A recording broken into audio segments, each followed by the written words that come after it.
Let's get this figured out. This world gon' give me whatever I need until I get this vision out. Then they gon' pay me whatever I ask, cause I got it figured out.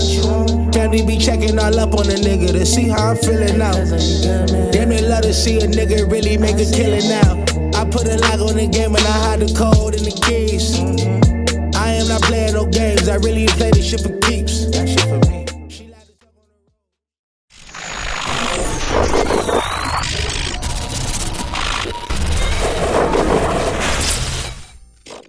Football Heads YouTube, what's going on? It is your boy Coach DC coming back at you today with another video. And man, some of the ways that I get ideas on a day-to-day basis, like what to talk about, is through my sessions I have like on a day-to-day basis with my clients. And so one of my clients yesterday, he was talking about he was having a problem playing the ball. I mean, yeah, his guys weren't making plays in secondary or whatever.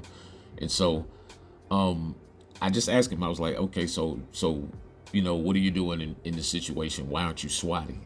And he was like, I can't help it. It's just a habit. And so I was really thinking, I was like, man, it's true though. Like some of us, like me, I have we all have these Madden habits. And so like stuff that we've just picked up for years, that's not real football, you know, not something that would happen in a real football situation, but in Madden, it works for us. So we've kind of just morphed it in our brain that this is the way things should be forever. And so I think that brings about a lot of the complaints about why the game plays the way it plays, you know, when it comes to in the secondary. Like a play like that, that's a knockout. That's not a swat. That's not going for the pick. That's actually using the X on PlayStation or A on Xbox button as I'm running into the defender. The knockout actually has more range than even the swat. Yeah, you can. It's easier to get a knockout than it is to get a swat, and the swat is extremely effective in a lot of situations. Watch this. I hate this highlight because they stopped me. They would not let me tackle him, but they did let me click onto the guy and get the pick. Absolutely insanity.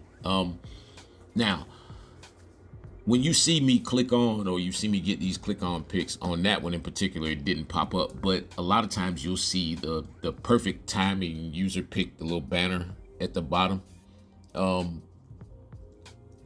That sentence in itself is important because you have to understand the timing mechanism of this stuff.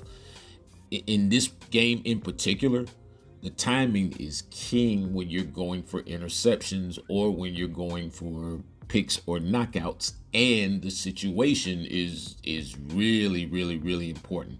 A lot of times you won't get this, like you have to have your guy coming downhill, you know, in order to get that kind of play. A lot of times when they go for picks, they just kind of, it's almost like they'll go up right in the spot that you go up in, which should further let you know that banner right there, perfect timing user pick, means a lot.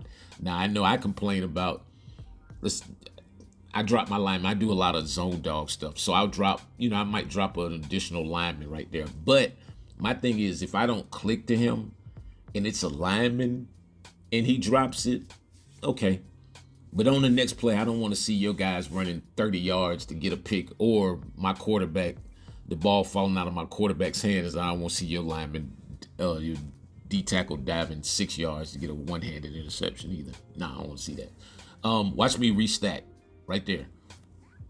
You have to be able, your timing is like of epic importance, but the direction that you hold the stick, and see, that's what I'm talking about right there. You see how he went up. Actually, think about it. He went up when I told him to go up. When I hit the button, that's when he went into the animation. So what they've done essentially is they've made the reaction more responsive to when we initially hit the button.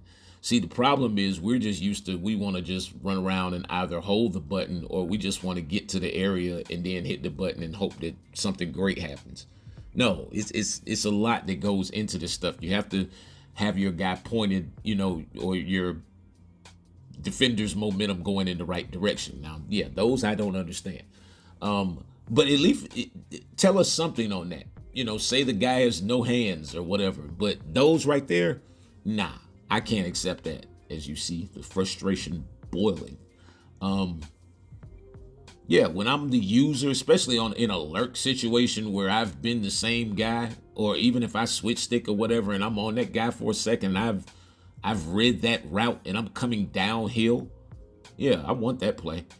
Another thing in other news, you placement and accuracy people, I'm gonna start referring to you guys in your own segments. You have to learn how to control your button speed. Your button speed, and what I mean by button speed is how you press the button.